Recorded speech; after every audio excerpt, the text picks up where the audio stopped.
কোথায় আছিস তোরা? আমার বোন অজ্ঞান হয়ে গেছে।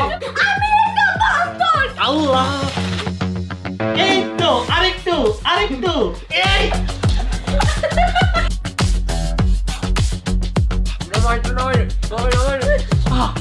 গাইস এটা খেতে যে আমার চোখ দিয়ে পানি বের হয়ে গেছে। হেই গাইস, আসসালামু আলাইকুম।